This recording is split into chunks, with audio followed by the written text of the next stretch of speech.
In conclusion, and as a final rogue example of this limited dimensional perspective, meeting an emergent, multi-dimensional reality that is forcing its hand, there is no you and there is no me.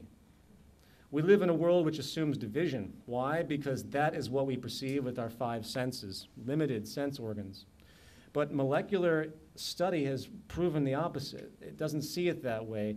There is a perpetual ebb and flow and exchange of molecular data constantly happening within you and outside of you, interweaving with your environment at all times and many levels.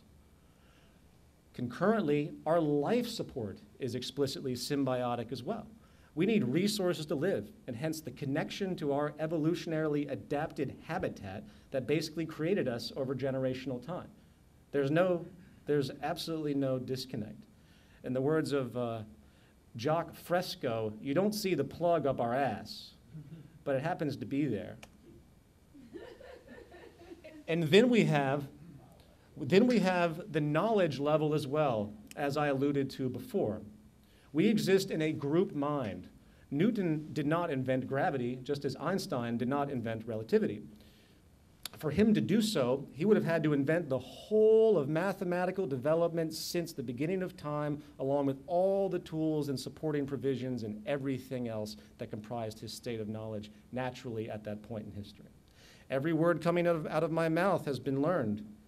We only have the illusion of novelty because each of us appear to originate in seemingly separate pockets of experience in this connected unison that we share. And hence, our supposed creations seem unique and original and novel, but they're only extensions. As stated at the beginning, there's nowhere to hide from the collective consciousness, and we are all responsible for each other.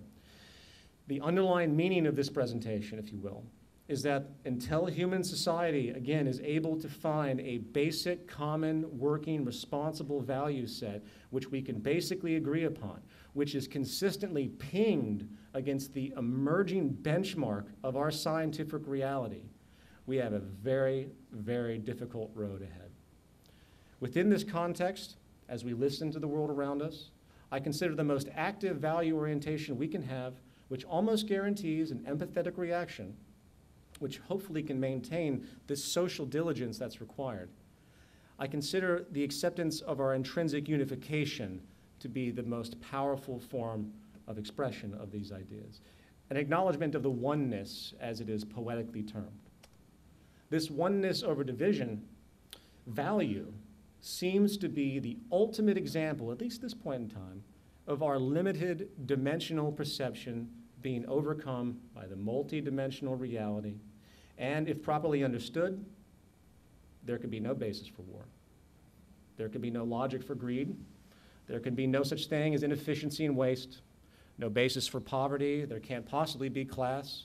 And in fact, as abstract and misunderstood as it might sound, there can be no basis to define you, and there can be no basis to define me.